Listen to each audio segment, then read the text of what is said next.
Salut et bienvenue dans la sélection du mois de mai 2014 du projet de crowdfunding français. Alors ce mois-ci, on n'a pas eu beaucoup de... J'ai pas trouvé beaucoup de projets qui m'intéressaient vraiment. J'en ai trouvé que 3. Vraiment un mois assez maigre en projet. Mais les 3 que j'ai trouvés sont vraiment sympas, donc c'est parti, on va regarder ça ensemble. Le premier, c'est Poisson. Alors je sais pas si on doit dire Poisson ou quelque chose comme ça, parce que le O est en majuscule. C'est en fait un projet d'un homme qui a lancé sa boîte, qui s'appelle Dondolo, qui va faire des jouets en bois, des beaux petits jouets d'ailleurs. Donc là, le premier jouet qu'il veut lancer, c'est un poisson. Donc c'est un design assez intéressant parce que tout peut être découpé dans une seule planche plate et ensuite ça se monte et ça se clip. C'est assez simple comme design, mais en même temps l'aspect est sympa et moderne, donc vraiment sympa. J'aime bien. Quelque chose qui me plaît aussi dans cette démarche, c'est que ça ressemble un petit peu à la démarche que j'ai eue pour Movigo, c'est-à-dire que on part sur un seul produit au départ, on essaie de fabriquer avec les moyens du bord, c'est-à-dire on peut faire un prototype assez facilement chez soi et sans investissement. C'est-à-dire que j'ai pas lu tout le détail, mais je ne pense pas que Arnaud Liégeon donc a mis 50 000 € sur la table pour lancer ça. À mon avis, il y a moyen de lancer ça sans trop de budget et ensuite de voir si le marché répond et s'il y a de la demande et des achats de produits, alors ça va permettre de pouvoir développer des nouveaux produits et d'étendre la gamme et lancer la marque sans prendre trop de risques du côté personnel, vie personnelle. Et quand je vois que ce monsieur a 2 enfants, c'est compréhensible. On n'a pas forcément envie de mettre toutes ses économies dans un projet, même si on y croit à fond, parce qu'on se dit qu'il y a toujours un risque que ça ne marche pas et qu'on se retrouve à la rue. Donc voilà, c'est un beau projet que j'aime bien. Si j'ai une petite critique à faire malgré tout, alors bon, outre le fait qu'il n'y ait pas de vidéo, moi j'aimerais bien entendre ce monsieur parler et nous montrer un peu ce qui l'a amené à faire ce produit avec passion. Ce qui me plaît pas vraiment, c'est le coût des récompenses, que je trouve trop élevé. Je pense que les récompenses doivent correspondre à peu près à des prix auxquels on est habitué. Et là, clairement, les récompenses ont été faites pour que ça ramène un maximum d'argent pour pouvoir l'investir. Mais le souci avec ça, c'est qu'il va y avoir finalement très peu de Kiss Bankers qui vont être intéressés pour participer au projet parce qu'on se dit qu'on va quasiment rien avoir en retour. Donc c'est vraiment un calcul à faire et je pense qu'il faut essayer de garder des prix raisonnables, quitte à ce qu'on gagne moins par produit qu'on devra envoyer aux Kiss Bankers, mais probablement qu'en contrepartie on aura 2 ou 3 fois plus de Kiss Bankers.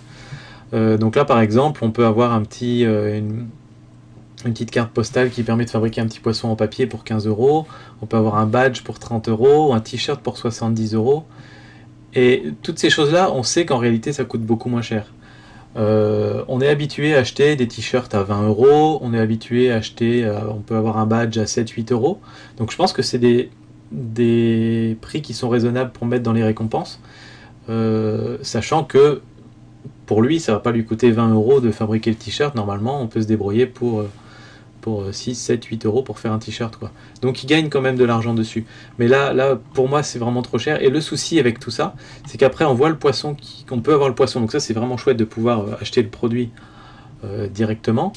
Mais on le voit à 157 €. Et comme on sait que toutes les récompenses au-dessus sont à peu près 3 ou 4 fois plus chères que le prix normal, on se dit mais alors ce poisson en réalité, est-ce que je devrais l'acheter 40 € dans le commerce après? Donc voilà, on se demande un petit peu. Et c'est un petit peu voilà, c'est un peu perturbant je trouve. Ou est-ce que c'est le juste prix, ou est-ce que c'est un prix d'appel et que ce sera vendu plus cher dans le commerce? Enfin ça on sait pas vraiment. Donc voilà, mais en dehors de ça, très beau projet et longue vie à Dondolo. Ensuite il y a Didactyle, là c'est des jeux éco-responsables. Alors déjà j'aime beaucoup le design dans des petites boîtes en carton avec des couleurs ocre, tout ressemble à des produits naturels et à des couleurs naturelles. Ça a l'air d'être fait avec du papier bio et tout, donc, ou recyclé. Donc ça colle vraiment bien à l'idée. Et l'idée c'est que en fait on est tous habitués à avoir des jeux qui nous sensibilisent un petit peu aux espèces en voie de disparition, aux problèmes environnementaux, etc. Mais très souvent on va parler du panda, du dauphin et des animaux qui sont assez loin de notre vie quotidienne. Et là, l'idée, c'est de faire exactement la même sensibilisation, mais avec des espèces locales, que ce soit des plantes, des animaux et tout ça. Et donc, c'est un petit jeu, je pense que c'est destiné essentiellement aux écoles, au marché des écoles, qui est un marché très important, école et bibliothèque, je pense. Mais je pense que ça pourrait aussi se vendre dans les musées, par exemple, si vous visitez un parc. Donc là, si je ne me trompe pas, c'est en Provence. Je vois les habitants du Ventoux, etc. Le Mont Ventoux, les animaux du coin. Si, par exemple, vous allez, je dis n'importe quoi, au musée du Mont Ventoux, bah, vous pourriez retrouver ce genre de produits. À mon avis, ils seraient très contents de les vendre aussi. C'est un petit cadeau sympa qu'on peut faire à ses enfants quand on est en vacances. Donc, vraiment sympa le truc. Les contreparties sont raisonnables aussi, même plus que raisonnables, parce qu'on peut avoir un arbre puzzle de la collection. Donc, on peut avoir un objet de la collection pour 10 euros. Pour 30 euros, on a toute la collection. Donc, on peut déjà. Voilà, c'est raisonnable. C'est le genre de prix qu'on serait prêt à mettre pour acheter le produit dans un magasin. Donc, je trouve ça vraiment bien. Voilà, pas grand chose d'autre à dire là-dessus. C'est un beau projet. Et le dernier projet, alors ça s'appelle BioGrid. Là, le projet est très très bien présenté. Encore une fois, pas de vidéo de présentation, mais ils en mettent une ensuite en dessous, donc je sais pas pourquoi ils l'ont pas mise en haut directement. Alors là, c'est vraiment intéressant, parce que quand j'ai vu ce truc, je me suis dit, mais est-ce qu'on en a vraiment besoin, quoi? Parce qu'en fait, c'est une sorte de barbecue, mais tout prêt. C'est comme un barbecue jetable, en fait, si vous voulez. Fait uniquement à partir de matière naturelle, donc en fait, on a le contour en bois, et à l'intérieur, on a les morceaux de charbon, on a le... Je sais plus comment ça s'appelle, mais le truc qui permet d'enflammer le charbon au départ. Tout ça, a priori, a l'air d'être fait tout en matière naturelle et tout ça. Donc c'est vraiment chouette. C'est très bien présenté avec des très belles photos, une super belle vidéo. Donc là il y a eu un petit peu d'investissement, je pense, pour faire tout ça. Ou alors, l'un des gars de l'équipe roule sa bosse pas mal en vidéo. Et alors ce produit-là, moi en tant que randonneur, je me suis dit, je sais pas trop l'intérêt parce que ça m'a l'air lourd, ça m'a pas forcément l'air très optimisé pour le trimballer avec soi. Même dans le coffre d'une voiture, c'est limite aussi gros qu'un barbecue, donc je me demandais un petit peu l'intérêt. Par contre, je pense que l'intérêt... alors le truc en fait, c'est qu'on voit beaucoup dans la vidéo et dans les photos des exemples où c'est présenté sur un barbecue, notamment, par exemple comme ça. Et je trouve là que c'est pas l'intérêt de ce produit, parce que si on l'achète pour le mettre dans un barbecue, je vois vraiment pas l'intérêt, autant mettre le charbon directement dans le barbecue comme on a toujours fait. Donc je sais pas, je suis un peu sceptique sur cet usage là et je trouve qu'il est trop mis en avant. Par contre, ce qui est génial, c'est que vous pouvez très bien ne pas avoir de barbecue. Donc par exemple, c'est quelque chose qu'on pourrait vendre dans les campings, dans les petites supérettes de camping, ou dans tous les magasins de bricolage.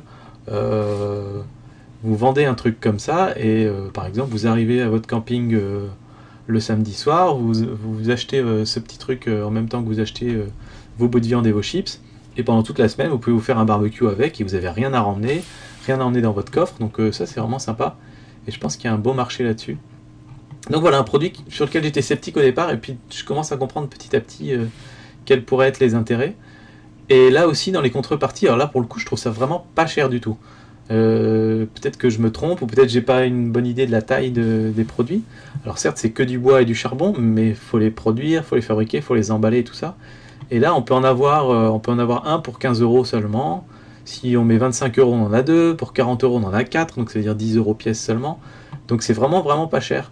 Donc bah voilà, profitez-en. Aussi un beau projet. Voilà, j'ai pas beaucoup de projets ce mois-ci, mais 3 très chouettes projets.